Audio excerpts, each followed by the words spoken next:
Nakakita na ba kayo ng paraiso sa ilalim ng dagat? Kung hindi pa, humanda kayong mapahuwaw sa Verde Island.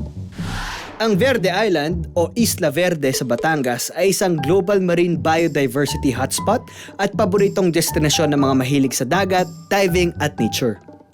Ang karagatan sa paligid ng Isla Verde ay tinatawag na Verde Island Passage. At dito, may makikita kang mga sea creatures na hindi mo makikita kahit saan.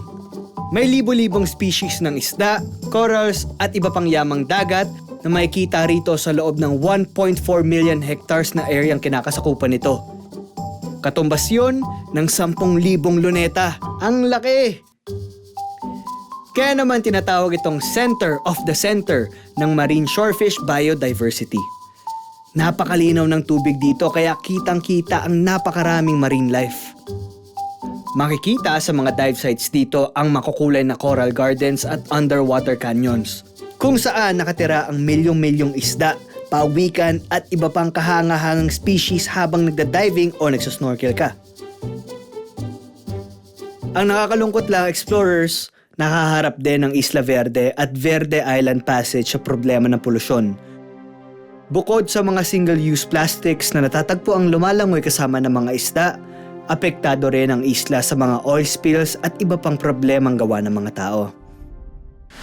Kaya pag namamasyal tayo sa dagat, huwag nating sisirain o gagalawin ang mga corals dahil yan ang mga tahanan ng mga isda. At syempre, huwag na rin tayo magtatapon ng basura. Pag nasa pasyalan tayo, huwag maging one tamad. Be one tama.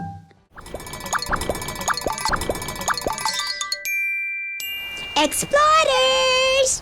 Tama-tama raw here. May ipakikilala ko sa inyong mga kaibigan ko. Ang gaganda nila. Lika, punta tayo sa kanila. Sila ang mga nudibranch. Para silang mga artwork na nabuhay sa ilalim ng dagat. Kahit maliit at mukhang cute, maraming nudibra ang may lason. Yung iba naman kumukuha ng lason sa mga kinakain nilang coral o sponge. Tapos, iniipon nila ito sa katawan nila. Parang level up moves sa mga video game. Hermaphrodite sila. Ibig sabihin, pareho silang may male at female organs. Kapag nag-mate ang dalawang nudibranch, pareho silang pwedeng mangitlog. Sila ay sensitive sa pagbabago ng environment, kaya ginagamit sila ng scientists bilang indicator kung healthy ang dagat. Kapag may nudibra, good sign yun. Kahit tinatawag silang sea slug, wala silang shell at ibang-iba sila sa ordinaryong suso. Mas mukha silang alien kaysa snail.